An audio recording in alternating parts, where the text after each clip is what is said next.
प्राचीन समय की बात है। एक समुद्र के किनारे एक गुरु अपना आश्रम बनाकर रहा करते थे। हजारों शिष्य उनसे ज्ञान ग्रहण करने के लिए दूर दूर से उनके पास आकर रहते थे। गुरु का ज्ञान देने का तरीका भी बहुत ही अनूठा था। शुरुआत में वो अपने शिष्यों को उपदेशों के माध्यम से ज्ञान देते थे। उसके बाद वो अपने शिष्यों को उस ज्ञान का अनुसरण करने के लिए कहते थे, उस ज्ञान को अपने व्यवहारिक जीवन में उतारने को कहते थे। एक बार उस आश्रम में एक सम्राट अपने बेटे को लेकर पहुंचा। उस सम्राट ने उस गुरु से प्रार्थना की और कहा कि आप मेरे बेटे को अपने आश्रम में रहने दें और अपने तरीके से उसे ज्ञान दें। उसे इस आश्रम में बिल्कुल भी ऐसा नहीं लगना चाहिए कि वो किसी सम्राट का बेटा है। उसे बिल्कुल साधारण शिष्यों की तरह ही ज्ञान देने की कृपा करें। गुरु ने मुस्कुराते हुए कहा कि सम्राट ज्ञान इसी तरीके से लिया जा सकता है। अगर तुम अपने आप को दूसरों से महान समझोगे तो तुम ज्ञान ग्रहण नहीं कर पाओगे। अगर तुम्हें ज्ञान ग्रहण करना है तो तुम्हें दूसरों की तरह अपने आप को साधारण समझना होगा। यही ज्ञान ग्रहण करने की सबसे पहली सीढ़ी होती है। तुम निश्चिंत रहो, आज से तुम्हारे बेटे की जिम्मेदारी मेरे कंधों पर है। यह कहकर गुरु सम्राट के बेटे को अपने साथ लेकर समुद्र के किनारे टहलने के लिए निकल गए। आश्रम के बाकी सभी बच्चे उस सम्राट को देख रहे थे। सम्राट अपने बेटे को अपने रथ पर बिठाकर लाया था, जिससे सभी बच्चे समझ गए थे कि यह बच्चा सम्राट का बेटा है। इसी वजह से आश्रम के सभी बच्चे सम्राट के बेटे की तरफ आकर्षित हो गए थे। जब गुरु सम्राट के बेटे को लेकर समुद्र पर टहल रहे थे तो सम्राट का बेटा अचानक फूट फूट कर रोने लगा, क्योंकि अभी वो सिर्फ 12 वर्ष का था और 12 वर्ष की आयु में उसके पिता उसे अपने से दूर करके चले गए थे। ये सदमा वो बच्चा सहन नहीं कर पा रहा था। वो नहीं समझ पा रहा था कि उसके पिता उसकी भलाई के लिए उसे उस गुरु के पास करके गए हैं। उसे रोते हुए देखकर गुरु ने कहा कि बेटा, मैं तुम्हें चुप नहीं करूंगा। हो सकता है कि आज मैं तुम्हारे आंसू पोंछ दूं, लेकिन कल तुम फिर अपने आप को अकेला पाओगे। याद रखना, जीवन में इंसान अकेला आता है और अकेला ही जाता है। जितनी जल्दी जो इंसान इस बात को समझ लेता है, वो उतनी जल्दी आत्मज्ञान के रास्ते पर निकल जाता है। गुरु ने अपनी बात आगे बढ़ाते हुए कहा कि जो इंसान अकेला रहना सीख लेता है, वही खुद से प्यार कर पाता है, और जो खुद से प्यार करना जानता है, वो किसी के भी जाने का अफसोस नहीं करता, क्योंकि वो खुद से ही प्यार करता है। धीरे धीरे तुम आश्रम के माहौल में ढल जाओगे। शुरुआत में तुम्हें समस्या आ सकती है, लेकिन कुछ दिनों के बाद तुम इसे आत्मसात कर लोगे। उसके बाद तुम्हें यही जगह बहुत अच्छी लगने लगेंगी। ये जगह तुम्हें अपने महल जैसी लगने लगेंगी। संध्या हो चली थी। समुद्र के दूसरे छोर पर सूरज छिपने लगा था और अपनी लालिमा पूरे आसमान में बिखेर रहा था। बहुत ही सुंदर दृश्य था और गुरु शिष्य को अपने साथ लेकर आश्रम में वापस लौट आए। उस शिष्य को भी सांत्वना मिली, क्योंकि गुरु की आंखों में एक अभूतपूर्व शांति झलक रही थी। और जब हम किसी एकांतवासी गुरु की आंखों में वो शांति देख लेते हैं तो हमारे हृदय से भी सारा भार हट जाता है। मन एकदम निर्मल हो जाता है। जब सम्राट का बेटा रात्रि का भोजन करने के लिए भोजन कक्ष में पहुंचा तो आसपास के सभी शिष्य उसके पास आने लगे। उन सभी को पता था कि यह सम्राट का बेटा है और अगर हम इससे दोस्ती कर लेते हैं तो उससे हमारा बहुत फायदा होने वाला है। यही सोचकर आश्रम के ज्यादातर शिष्यों ने उसे घेर लिया था। बस कुछ बच्चे जो अकेले रहने का महत्व समझते थे, जो दिखावे में विश्वास नहीं करते थे, वो उस सम्राट के बेटे के पास जाने की बजाय अपना पूरा ध्यान खाने पर लगा रहे थे और एकांत में बैठकर अपना भोजन कर रहे थे। कुछ दिनों के बाद सम्राट के बेटे की आश्रम के ज्यादातर बच्चों के साथ दोस्ती हो गई। अब वो आश्रम में उन बच्चों के साथ घूमता, उन्हीं के साथ अपना ज्यादातर समय बिताता। आखिरकार वह सम्राट का बेटा था, सुख सुविधाओं में पला हुआ था। आसपास बहुत से दास और दासियां होते थे। आसपास अपने मित्रों से घिरे होना, वही दिनचर्या उसने इस आश्रम में भी अपना ली थी। ऐसा नहीं था कि गुरु को यह सब पता नहीं था, पर गुरु उसे अलग तरीके से ध्यान देना चाहते थे। बच्चों को ज्ञान आप उपदेश देकर नहीं दे सकते, उन्हें साक्षात्कार कराना होता है। उसके बाद उन्हें वो बात समझ आती है जो आप समझाना चाहते हैं। गुरु को यह बात पता थी कि अगर मैं इसे बोलकर बताऊंगा तो ये कभी समझ नहीं पाएगा। मुझे ऐसे दिखाना होगा, इसे एहसास कराना होगा कि अकेले रहकर तुम अपनी शक्तियों को जान पाओगे। ये सीख देने के लिए गुरु एक दिन उस शिष्य को अपने साथ एक ऊंची चोटी पर ले गए। चोटी पर पहुंचकर गुरु ने उसे शिष्य से कहा कि अब तुम्हारा ज्ञान पूरा हो चुका है, बस एक आखिरी रात तुम्हें यहाँ पर बितानी होगी। उसके बाद अगले दिन शाम को मैं तुम्हारे राजमहल में तुमको पहुंचा दूंगा। वो बच्चा तो ये सुनकर बहुत खुश हो गया कि अब मैं वापस अपने राजमहल चला जाऊंगा। फिर से मेरे दास और दासियां, सारी भोग की वस्तु ये मेरे पास होंगी। उस शिष्य ने गुरु से पूछा कि गुरुजी, मुझे आज रात आप यहाँ चोटी पर क्यों रहने को कह रहे हैं? आखिर मुझे कौन सा आखिरी ज्ञान यहाँ से मिलेगा? गुरु ने मुस्कुराते हुए कहा कि यहाँ पर चट्टान के पीछे तुम्हें छिपकर बैठना होगा। यहाँ पर रोज रात को एक बाज आता है। बाज को देखना है, बहुत गौर से देखना है, हर गतिविधि देखनी है, और उस बाज को देखने के बाद अगले दिन अगर तुम उस बाज की खूबियां मुझे बता पाए तो मैं तुम्हें तुम्हारे राजमहल वापस भिजवा दूंगा। और हाँ, सुबह आने से पहले एक बात पर और ध्यान देना है। एक चरवाहा यहाँ पर अपनी बकरियों को चराने के लिए आता है। तुम्हें उन बकरियों की गतिविधियां भी देखनी है।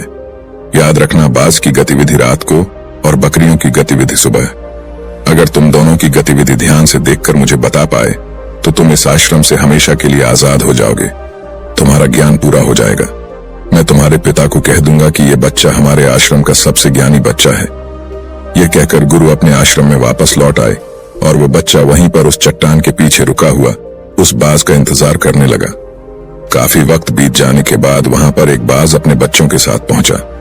सम्राट के बेटे ने पूरी रात उस बाज की गतिविधि बहुत ध्यानपूर्वक देखी और सुबह होने के बाद जब चरवाहा वहां पर अपनी बकरियों को लेकर पहुंचा तो उसने एक अभूतपूर्व दृश्य देखा।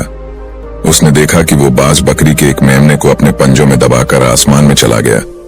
उसने उस बकरी के बच्चे का शिकार कर लिया था। ये सारा दृश्य देखकर वो बच्चा आश्रम में वापस अपने गुरु के पास पहुंचा। इससे पहले कि गुरु उससे कुछ पूछते, उसने गुरु को प्रणाम करते हुए कहा कि गुरुदेव, आप आश्रम के सभी बच्चों को यहाँ पर बुला लीजिए। मैं सब लोगों को बताना चाहता हूँ कि मैंने क्या देखा। जब आश्रम के सभी बच्चे वहां पर पहुंच गए तो उस सम्राट के बेटे ने कहना शुरू किया कि मैंने अपने जीवन में बहुत से पक्षियों को देखा है, लेकिन बाज उन सभी पक्षियों में से सबसे अद्भुत और सबसे अलग होता है। उदाहरण के लिए एक तोता हम सभी ने देखा है। तोता बोलता तो बहुत है, लेकिन कभी ऊंचा आसमान में नहीं जा पाता। लेकिन एक बाज जो कि हर समय शांत रहता है, वो आकाश को भी छू सकता है।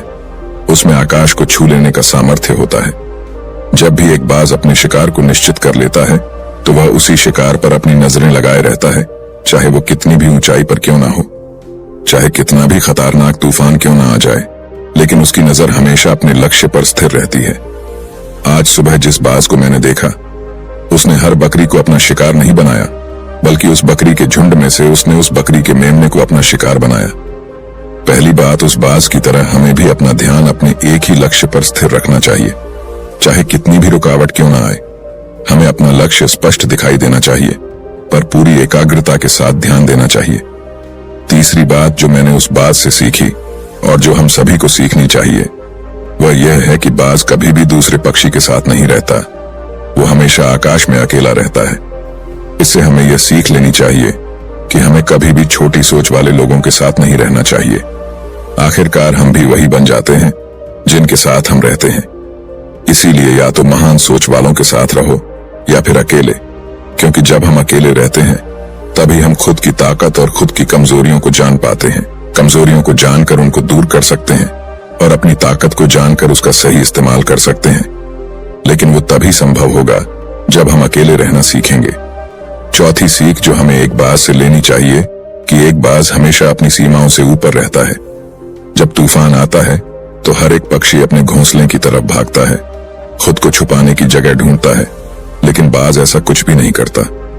वो खुद की सीमाओं को हटाकर बादलों से भी ऊपर जाने का प्रयास करता है।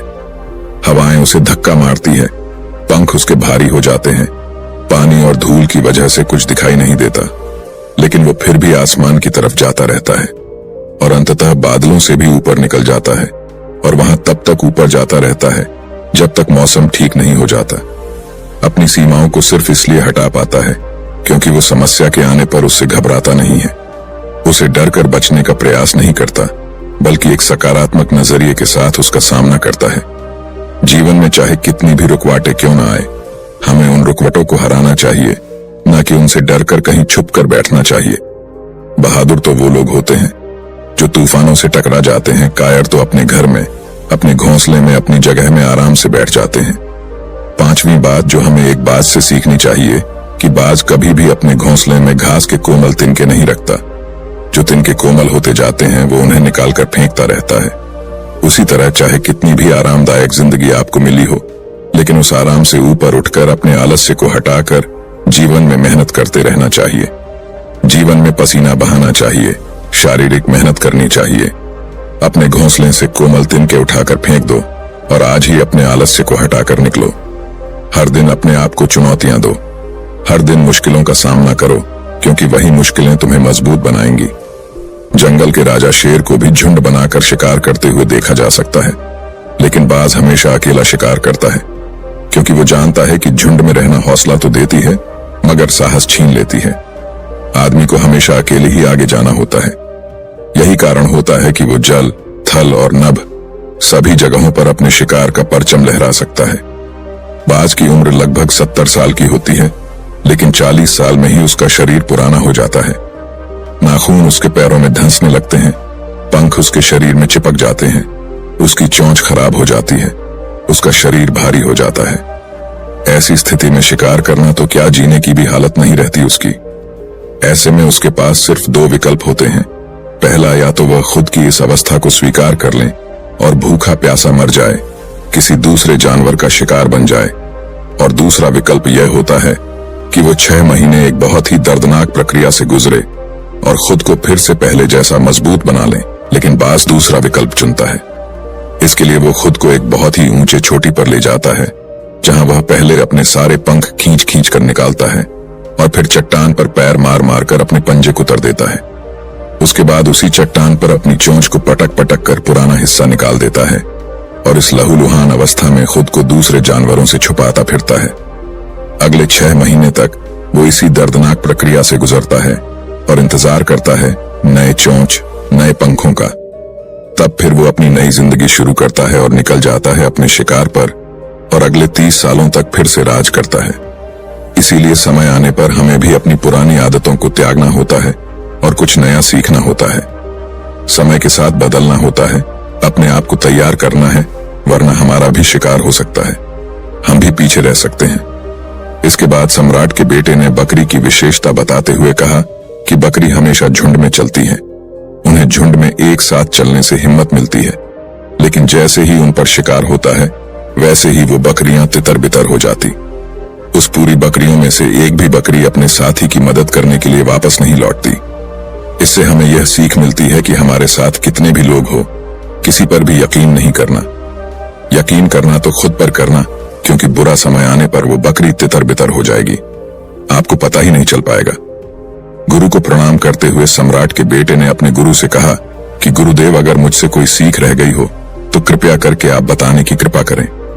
गुरु ने सभी बच्चों को संबोधित करते हुए कहा कि ये सभी बातें जो अभी इस बच्चे ने बताई हैं सब सही है, लेकिन ये सारी खूबियां आप लोगों में तभी पैदा हो पाएगी जब आप अकेले रहने का अभ्यास करेंगे। आपने देखा होगा कि बाज कभी भी किसी दूसरे पक्षी के साथ नहीं रहता, ना ही किसी के साथ अपनी दोस्ती बनाता। वो आसमान में अकेला रहता है और अकेला रहने की वजह से वो अपनी ताकत और अपनी कमजोरियों को जान पाता है। इसके बाद गुरु ने अपनी बात खत्म करते हुए कहा कि मैं आज रात इस सम्राट के बेटे को इसके राजमहल में पहुंचाने के लिए जा रहा हूं, क्योंकि इसकी सीख यहाँ पर पूरी हो गई है। और यह कहकर गुरु उस सम्राट के बेटे को राजमहल की तरफ ले जाते हैं। तो दोस्तों, ये थी आज की कहानी।